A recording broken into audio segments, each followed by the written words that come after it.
Welcome to my channel. Today we are going to create an art journal page using napkins and Digi stamps to make our own focal image. This is my DIY Home Depot art journal and I'm doing faces in it, and I'm using the 10 Faces to Finish from Elena Zensky Art Digistamp. And here are the 10 faces. I love them. They're all different and you can get different feelings. And my challenge to myself is to use all 10 of these in this book and do something different with each one. You can see the rest of them. I'll put them in the iCard. So I chose this one, but I edited it a little bit. I'm adding a neck, tilting the head the way I want to get the feeling I want. Now, remember, it had these feathers hanging down. Now, I cut that off, but I'm going to substitute the feathers from this Peacock Feathers napkin. First, when you use a napkin, you need to take off the 2 excess plies. Most napkins have 2. I use a piece of tape on the corner and I get it started and then carefully peel those layers back. You could save those layers to add texture to a page. You could stamp on them. I have videos showing that. So just check in my napkin journal playlist for all that information. So I'm pulling this off to get the single layer. Look at all these beautiful peacock feathers. And while I've loved this pattern, this napkin, I was struggling a little bit because they're smaller images, but they're perfect to add on to a stamp or a Digi stamp in this case. So I want to cut out some of the elements from this napkin. So I'm grabbing my liner brush and dipping it in water.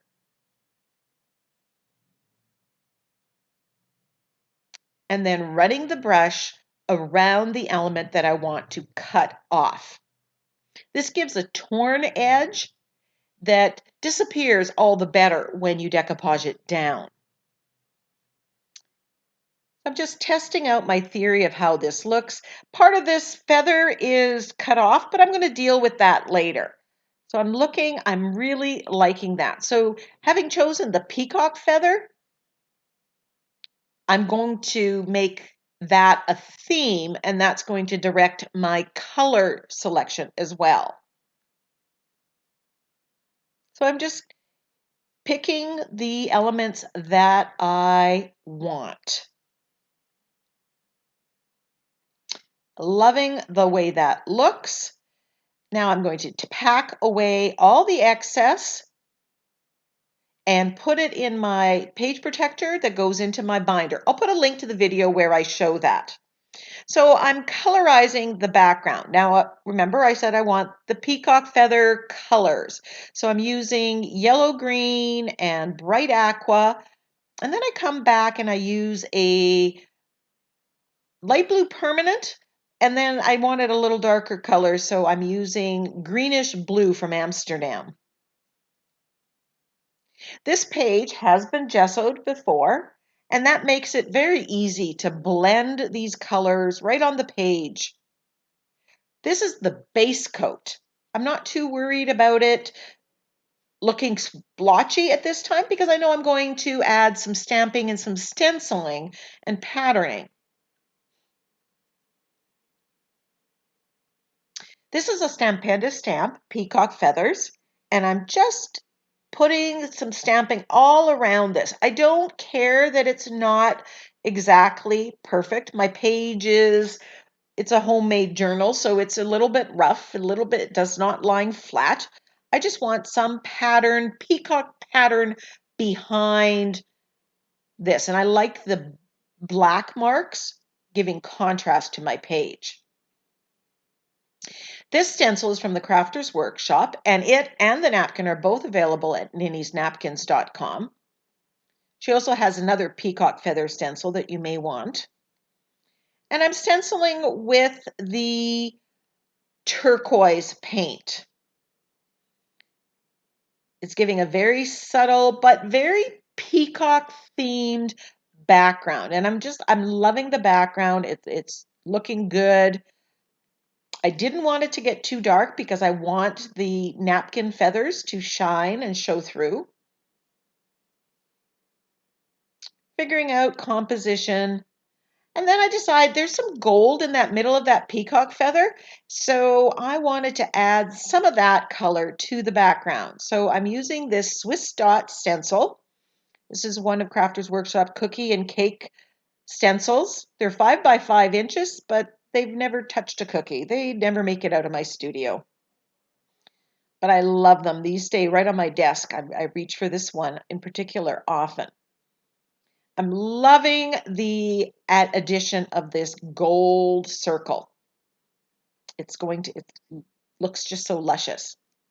Now I had a sentiment, believe in the magic, sitting on my desk. I had cut it out and auditioned it for a recent page. And it just seemed to fit the feel of this girl. So here, now that I've positioned where I'm going to glue down the feathers, I am using my makeup sponge and white gesso and just pushing back the pattern and the color. I don't want that to interfere with the colors in the napkin. I forget on one of them, and it does make a difference.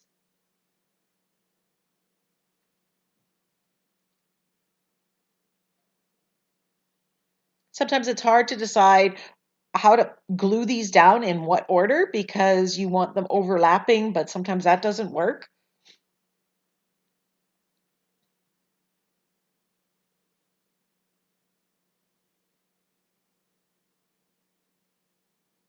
I end up painting the neck on.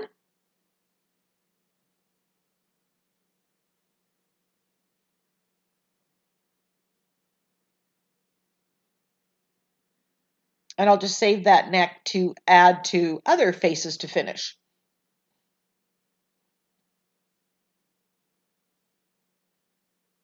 Now the one I'm holding right now is actually, I've put it down upside down because I wanted the orientation that I wanted. I wanted it closer to the body or the head. And you can do that. The colors still shine through, and I'm going to paint over them. So I'm going to bring that out anyways.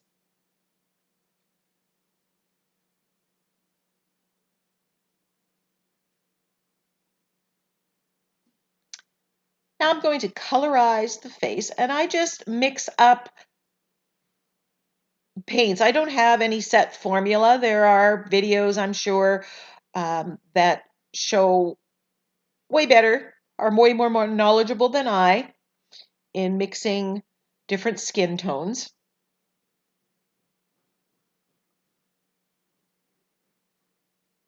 And I'm just painting that over. I like using an angle brush to colorize. And I know that at some point I'm going to shade and highlight the face as well.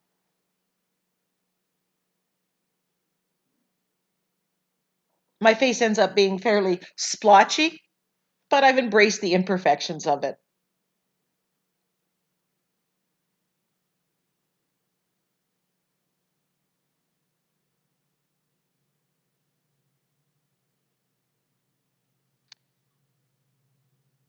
Now I'm going to colorize the headpiece for my girl. Now I could have painted this however I wanted it. I could have whited out what she had. In the digital art, you can actually cut that off and put whatever hairstyle you want and alter it however. I chose to keep basically the patterns that she had, and I'm just picking the same colors that I have in the background on the headpiece here. And that makes everything really work together. The nice thing with the Digi art, you can alter the sizes. This one I think was about 75% of the uh, original, but you can fit it to whatever page or card or mixed media piece that you are doing. Really liking the addition of the Prussian blue there, the dark blue. It really gave me some contrast, and it really brought out the circle part of the peacock feather that's also blue. Someone asked recently how I pick my stencils. I want everything to work together.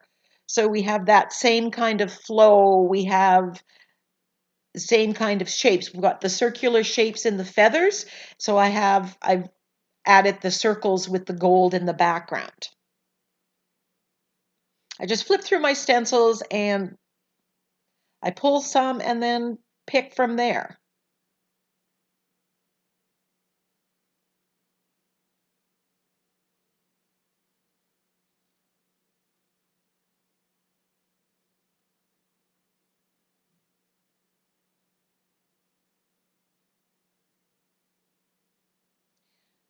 Painting the centers of the eyes, I'm painting the black to get it a more truer black. Using a liner brush this time, I just bought a new liner brush and I thin the acrylic paint down with a little bit of water, and I can paint in the lines here instead of using a micron pen. It's an alternative. But thinning the paint, especially the medium body paint from the Liquitex Basics, is important and key. Now I'm painting the eyes, and again, I'm using colors that are in the background. I'm mixing them a little bit.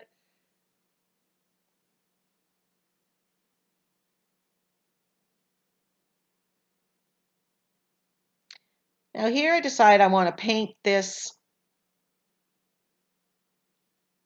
I painted it gold initially, and then I was going to paint it blue, but the yellow underneath was distorting the color, so I just painted it with gesso there, and I will come back and paint it blue in a bit.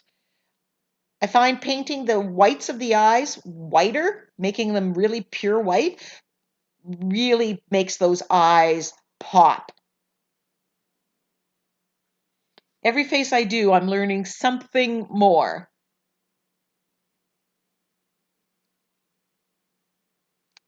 Now I'm using that liner brush, and I apologize, some of this is off camera.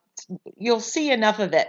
I'm using the liner brush and all the colors that are in the background, the light, the green, yellow, the turquoise, the Prussian blue, and I'm overpainting on the feather. And I'm going from the yellow green, then the dark blue, then some turquoise. I can extend it. And remember those two that they were partly off the napkin, so they were cut off? I'm just extending the feathers on that and painting what's missing back in.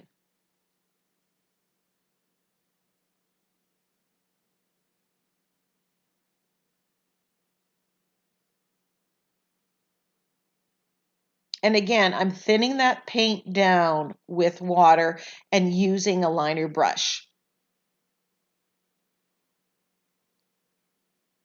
I find adding the yellow-green to the feather really brightened and lightened using different colors. Now I'm just painting, overpainting that center part of the feather with the yellow-green, with the blue, and then I come in later and I add gold to the yellow part of that. So here now I'm painting this, the Prussian blue, and I decide that I'm just going to add, there's a motif that she had drawn on this Digistamp, and I'm just going along with it. But again, you can alter the Digistamp, the stencil, the napkin.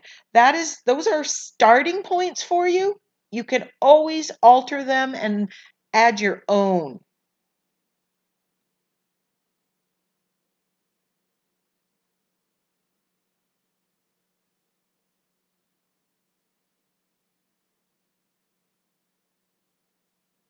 I'm liking how the feathers from the napkin and how I overpainted them really brings out the feather stamping that I did in the background.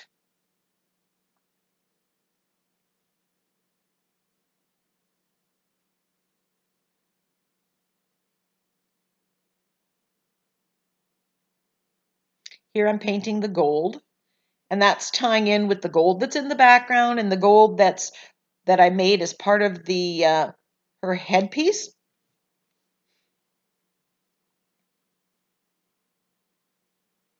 Just adding more line work that I missed.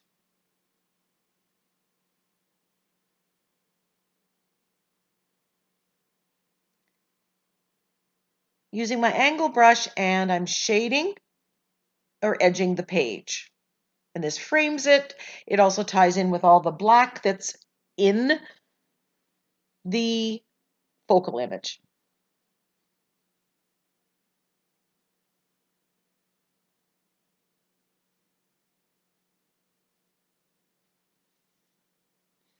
And I'm continuing to shade around my focal image and on the headpiece. Shading and highlighting always adds so much.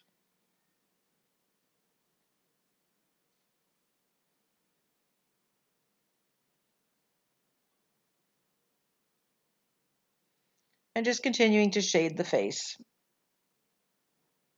And, sometimes it works and I like it, and sometimes it doesn't. It's all a learning process, but you got to be doing it to be learning. Which means sometimes it doesn't work, and that's okay. With the Digistamps, as opposed to magazine pictures, I can print out another one and try again.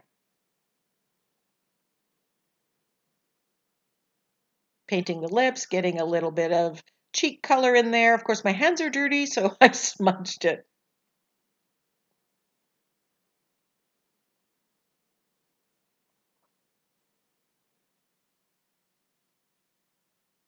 Do you add faces to your art journals, either hand-drawn ones by yourself or using DigiArt like this?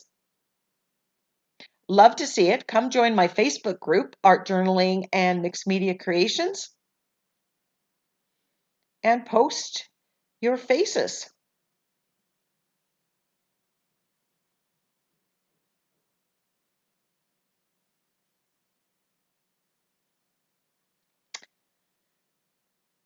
Now, all along, I was going to put the sentiment up there, and then I decided, well, I like that background. I want to showcase it a little bit more.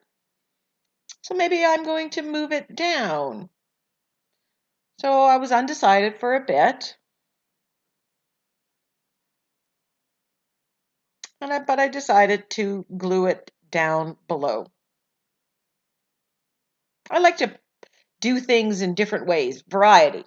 Try different ways. Sometimes it works, sometimes it doesn't. Now I just decided I wanted a little bit more dark on the top, so I grabbed this mini dot stencil. It's another one of the TCW cookie and cake stencils. And I'm adding the Prussian blue with that to the background. Would you have added these dots, or would you have left the background without those dots? Here's some close-ups. Thank you for joining me. Give me a thumbs up, leave me a comment, ask me a question. Until next time, go get creative.